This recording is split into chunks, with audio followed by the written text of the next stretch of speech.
Hello and welcome to WWDC 2016. We have a really big and jam-packed morning planned for you, and we couldn't be more excited.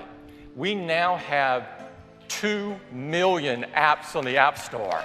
We're going to talk to you about 4 Apple platforms: WatchOS, tvOS, OS X, iOS. So I am really excited to talk with you about WatchOS and show you some of what's ahead. Your app should actually respond instantly. Are you guys ready? Okay, don't blink. That's it. You can just press the side button below the crown to show what we call the dock. You can choose which apps go here, and you can quickly scroll through them. With the watch face now, we've added Control Center. You just swipe up from the bottom, just like on iOS, and very familiar. So now when you receive a message, you can see the ways to respond right there. With Scribble, you have a new way to respond just by writing what you like on the screen. And you can just quickly draw the letters for your message right there, like writing something like Starbucks. And you can see the letters go right on top of each other. And we're adding a new watch face specifically for that called Activity. We've also added a really simple new face that we call numerals. You can now just swipe to switch to the face you'd like to use. And we're going to be able to help with that with SOS on the watch, and we're going to make it easy to call for help. To activate it, you just press and hold the side button. It's going to count down to let you know it's calling 911. Your watch will actually now show your medical ID, which is also a new feature in WatchOS. So we know that one of the most popular apps on the Apple Watch is the Activity app. So with WatchOS, we're introducing activity sharing. And there you will see your selected family and friends rings as well. So with WatchOS, we're launching a brand new app for health. It's called Breathe. And it's designed to guide you through simple, deep breathing sessions. And the preview release for you is available today, so you can get going. And the free upgrade is coming to all watch users this fall. And that's just some of what's coming in WatchOS. Let's talk about tvOS and Apple TV. We now have over 1,300 video channels. And we have over 6,000 native apps in just 7 months. And so we're making a new version of the remote app. This is what it looks like. It's got a beautiful now playing screen with playback controls, but most importantly, all the features of the Siri remote. Siri changed the way we interact with our television, and we're making it even better because now you can search movies by topics. Find high school comedies from the 80s. Now, Siri actually searches over 650,000 movies and TV shows now.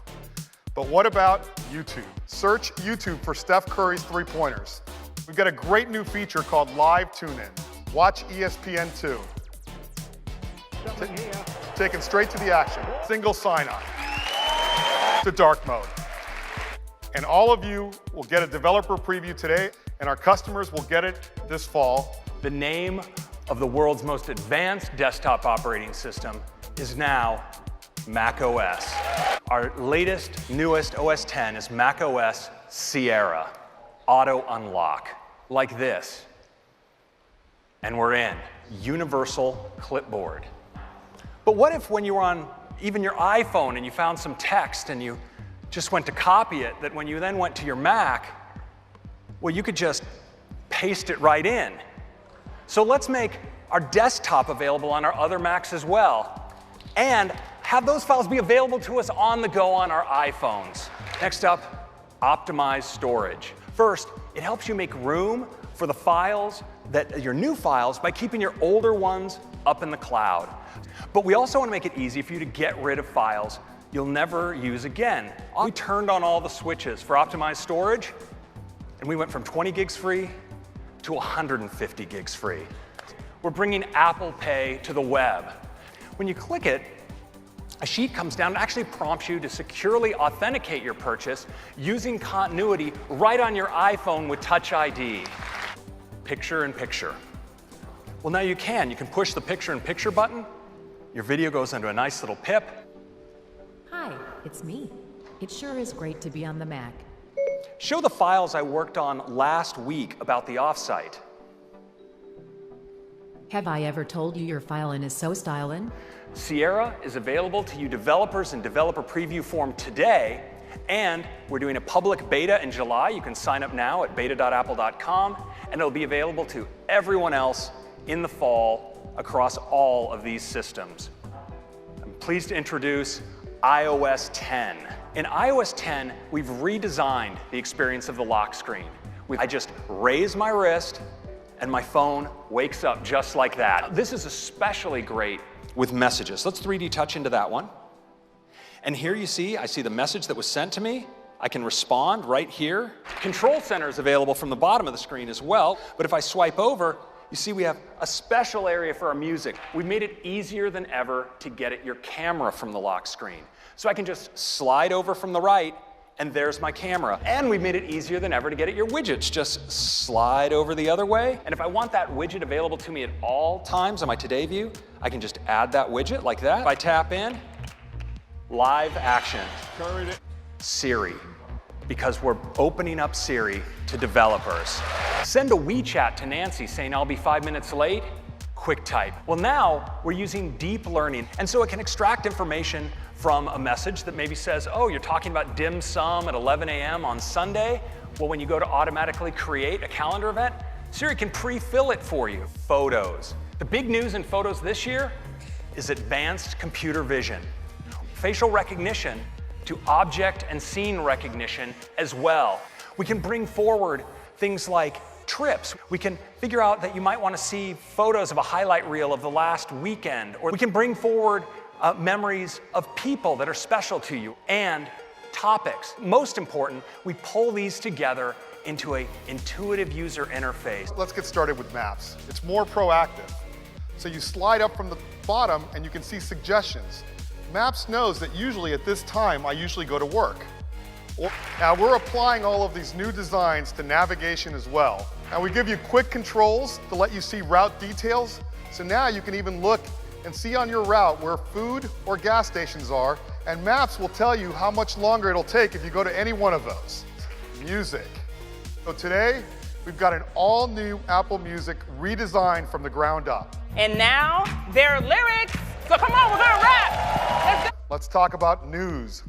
It starts with an all-new design. That's why we're introducing subscriptions. Now, on to number 8, and it's HomeKit. We're building on the HomeKit framework with a great new app we call Home. When you launch the Home app, you get to see your own personalized wallpaper and all of your accessories, no matter who they're made by, and you can control them so easily. Number 9, phone. So now you can actually get voicemail transcription of your number 10, and this one's a doozy. It's messages, because now we have rich links. And it's especially awesome when you get shared with things like video, because they can play right in line. You know, people really love emoji, and now we've made them 3 times bigger. And to help you always reach for the right emoji, we're providing emoji predictions as you type. When you tap on the emoji button, we'll highlight all the emojifiable words there, and you can just tap, tap, tap, tap, and emojify. We have bubble effects. So if you want to say it loud, you can say it loud. You know, sometimes you want to get across something personal. And invisible ink gives you the way to do that. So you can just slide your finger across the bubble and clear away. And so now we support handwritten messages.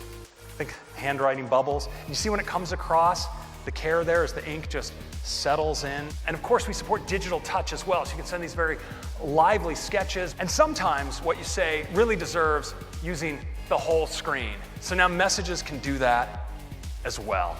And so we're opening up messages to developers as well with iMessage apps. With iMessage apps, iMessage has an app drawer. All of you developers can get the developer preview today. And again, we're doing a public beta this July, and iOS 10 will be available to all of our users this fall. Swift is a powerful and intuitive programming language, so today we're introducing a new app for iPad. We call it Swift Playgrounds, and they'll be able to do it right on their iPad. So we're releasing it with the developer preview today. It will be in the public beta next month, and it will be in the App Store when iOS 10 ships in the fall. What a great morning. Thank you very much and have a fantastic week. Apple Pay. So of course we wanted to bring this experience to the Mac. We thought long and hard about exactly the right way to do it, and I think we've nailed it.